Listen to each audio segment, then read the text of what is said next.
बिस्मिल्लाहिर्रहमानिर्रहीम। Islamic library में आप सबको खुश आमदीद कहती हूँ।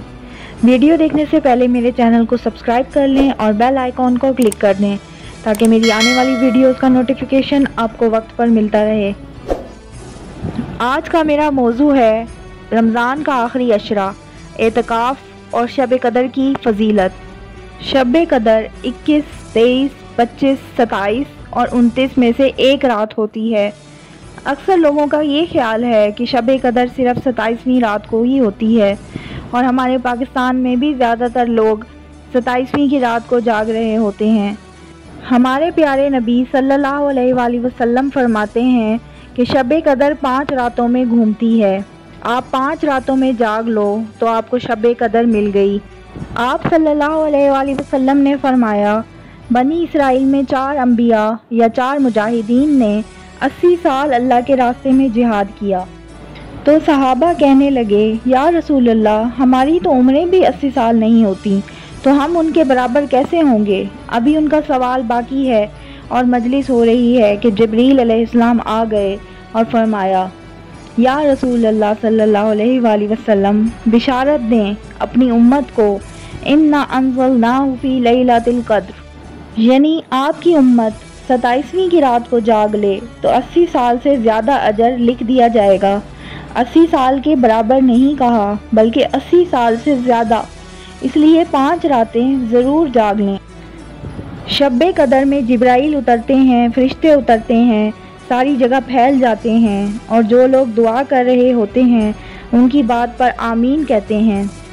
आखिरी अशरे में बंदा अल्लाह की चौखट पर जाके बैठ जाए और अपने मामूलात को तोड़े।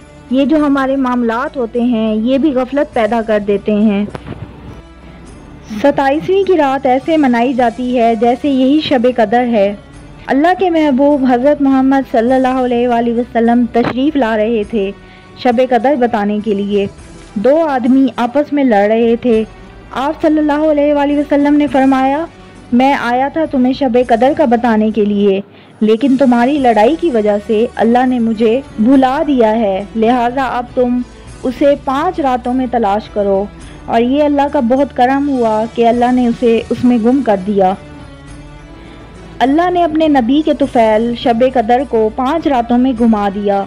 एक तो 5 रातों में जागने से 4 रातों की इबादत और मिल गई और एक शब कदर मिल गई, और दूसरा अल्लाह की रहमत हुई कि उसे छुपा दिया ताकि उसकी नाकदरी ना हो। आखिरी अशरा जहन्नम से आज़ादी का है। नबी अकरम सल्लल्लाहु अलैहि वसल्लम सारी ज़िंदगी एतकाफ़ में बैठे। आखिरी अशरे में बदर की जंग 17 को हुई तो वापसी तक रमज़ान गुजर गया तो नहीं बैठे। फ़तह मक्का रमज़ान में हुआ तो ये 2 साल आप सल्लल्लाहु अलैहि वसल्लम मदीने से बाहर थे। बाकी 8 बरस आप सल्लल्लाहु अलैहि वसल्लम मदीने में थे। आपने एतकाफ़ फरमाया। आखिरी 10 हिजरी में जब 11 हिजरी 12 रबीउल अव्वल आप सल्लल्लाहु अलैहि वसल्लम दुनिया से तशरीफ़ ले गए।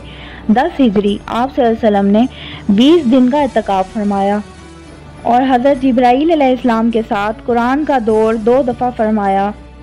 एक दफ़ा आप सल्लल्लाहु अलैहि वसल्लम ने किसी वजह से रमज़ान में एतकाफ़ मुलतवी फरमाया तो शवाल में 10 दिन आप सल्लल्लाहु अलैहि वसल्लम ने दोबारा एतकाफ़ में बैठे। एतकाफ़ का मतलब है इस तरह यकसू होकर बैठना कि दिल अल्लाह की तरफ फिर जाए, दिल अल्लाह की तरफ मुड़ जाए। इसलिए 10 दिन मस्जिद के अंदर रहना और अल्लाह से ताल्लुक़ बनाने की कोशिश करना अल्लाह का फ़ज़ल है।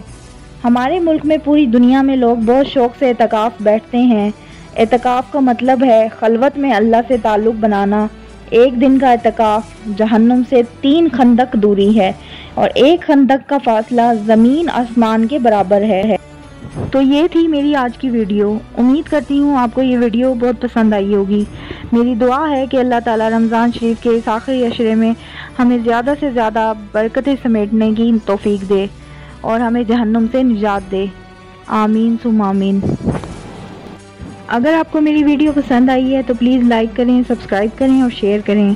अल्लाह हाफिज़।